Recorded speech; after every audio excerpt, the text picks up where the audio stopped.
Hello my dear students and welcome you all to our channel that is college जुगाड़।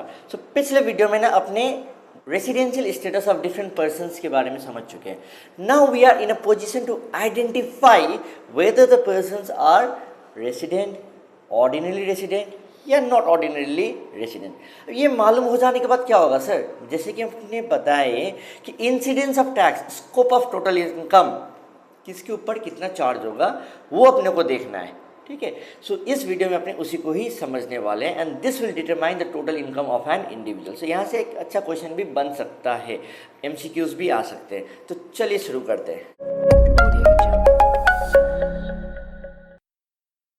तो इस video में ना अपने ये समझते हैं कि जो रेसिडेंट है and ordinary resident, resident and not ordinary resident और नॉन रेसिडेंट, ये तीनों के लिए क्या स्कोप ऑफ टोटल इनकम बनता है, किस किस केसेस में जो टैक्स का कैलकुलेशन ये लोगों के लिए बनता है, that the income is going to form a part of the total income. इसीलिए किसी किसी बुक में स्कोप ऑफ टोटल इनकम भी बोला गया है।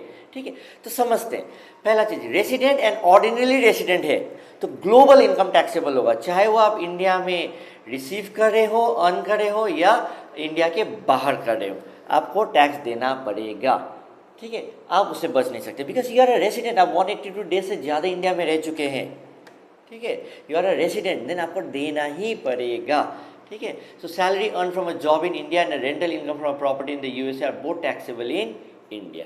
Interest from a foreign bank account, ये कुछ एग्जाम्पल्स भी दिए हैं, हम थोड़ा सा आपको मेन कॉन्टेक्स्ट समझा देते हैं। सब ग्लोबल इनकम, ग्लोबल इनकम मतलब refers to the income earned in India and abroad, चाहे आप इंडिया में कमाओ या बाहर देश में कमाओ। ऑर्डिनरीली रेसिडेंट के लिए सब कुछ टैक्सेबल है, सब कुछ forms a part of the total income. And not ordinarily resident, not ordinary resident के लिए क्या होगा, उसके लिए भी टैक्सेबल होगा लेकिन उसके लिए थोड़ा से राहत दिए जाएंगे। कैसे टाइप का राहत दिए जाएंगे? Foreign income is taxable only if it is derived from a business controlled or a profession set up in India। यदि वो बिजनेस इंडिया से कंट्रोल किया जा रहा है या एक प्रोफेशन जो कि इंडिया में सेटअप किया गया है, वहाँ से यदि एक बाहर देश का बिजनेस को कंट्रोल किया जा रहा है, then in that case that foreign income will be taxable for not ordinary resident also. और बाकी के फॉरेन इनकम टैक्सेबल नहीं होंगे। तो एक specific type of foreign income is going to be taxable over here. Next, non resident के case में तो सब नॉन रेसिडेंट है, थोड़ा सा और राहत देते हैं। सो नॉन रेसिडेंट के केस में ओनली इनकम अर्न, यदि आप इंडिया में अर्न कर रहे हो या इंडिया में रिसीव कर रहे हो, then in that case it is going to be taxable. Foreign income को हम लोग टैक्स नहीं करेंगे because you are a non resident. So कुछ मैंने एग्जाम्पल्स दिए हुए यहाँ पर, आपको आराम से समझ में आ जाएगा इस एग्जाम्पल के थ्रू भी। लेकिन जब मैंने ग्लोबल इनकम बोला ना, इसका मतलब क्या है, इनकम चाहे वो इंडिया में अर्न किया हो या अब्रॉड में किया हो। ठीक है, next, income earned accrued in India, ये टर्म बार बार आ रहा होगा। इसका मतलब क्या है, इंक्लूड्स इनकम रिसीव्ड और deemed to be received in India और इनकम दैट एक्रूज और अराइजेस और इज डीम टू एक्रू और अराइज इन इंडिया। कुछ कुछ केसेस में हम लोग डीम टू एक्रू और अराइज इन इंडिया भी हम लोग मानते हैं, कि हम लोग मान लेंगे इस केसेस में कि इंडिया में ही अर्न किया जा रहा है। ठीक है, ऐसे भी बच्चों को समझ में आता है, किसी किसी बच्चों को ना अलग तरीके से भी समझ में आता है इस चीज़ को। सो एक चीज़ शॉर्ट में यदि बोले तो यदि रेसिडेंट है तो सारे इनकम के ऊपर आपको टैक्स देना पड़ेगा, यदि ऑर्डिनरी रेसिडेंट। यदि नॉट ऑर्डिनरी रेसिडेंट है तो इंडियन इनकम के ऊपर तो टैक्स देना ही पड़ेगा, फॉरेन इनकम यदि इंडिया से मैनेज हो रहा है तब देना पड़ेगा। एंड यदि नॉन रेसिडेंट है तो यदि आप इंडिया में कमा रहे हो या इंडिया में रिसीव कर रहे हो तभी आपको देना पड़ेगा, फॉरेन इनकम के ऊपर आपको देना नहीं पड़ेगा। ये एग्जिस्ट हो गया। ठीक है, ऐसे ही आपका सम्स बन जाता है। फिर भी किसी किसी बच्चे को ऐसे समझने में मज़ा आता है, क्योंकि क्या होता है ना, क्वेश्चन ऐसे दिए रहते हैं, तो ऐसे जब दिए रहेंगे तो आपको ऐसे ही करना इजी रहता है। तो बहुत सारे बच्चे ना इसको एक समरी चार्ट के हिसाब से मान के ऐसे ही समझने का कोशिश करते हैं। तो मैंने एक बार के लिए आपको ये भी दे दिया।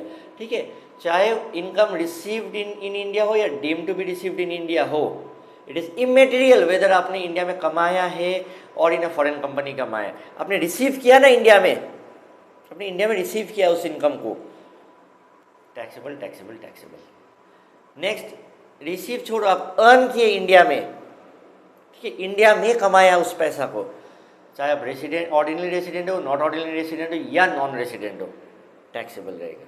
ठीक है, अब इनकम है बाहर देश में, तो इनकम जब बाहर देश का होगा ना तब क्या है कि टैक्सेबल होगा। रेसिडेंट के लिए तो सब टैक्सेबल होगा, लेकिन नॉट ऑर्डिनरी के लिए क्या होगा, if the business is controlled or a profession setup in India है तब वो टैक्सेबल होगा। ठीक है, और नॉन रेसिडेंट के लिए टैक्सेबल नहीं होगा, फॉरेन इनकम से हटो। ठीक है। नेक्स्ट क्या है, income earn received outside India from a business, मतलब बाहर देश में कमा रहे हैं, तब तो फिर आप नॉट ऑर्डिनरी, और कंट्रोल भी बाहर से हो रहा है, तब नॉट ऑर्डिनरी के भी नॉट टैक्सेबल और नॉन रेसिडेंट के लिए भी नॉट टैक्सेबल, लेकिन रेसिडेंट के लिए सारे टैक्सेबल होंगे। ठीक है, ये चीज़ सबको ध्यान देना है।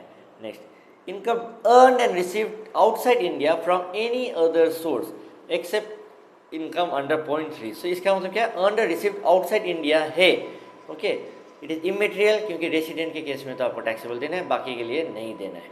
ओके, नेक्स्ट एक और चीज़ इंपॉर्टेंट है, यहाँ से भी एक थोड़ा से कुछ पॉइंट्स आते रहते हैं। कुछ इनकम है जो कि प्रायर टू प्रीवियस ईयर आपने कमा के रखा हुआ है फॉरेन में, लेकिन इंडिया में रेमिट करें आप इस साल।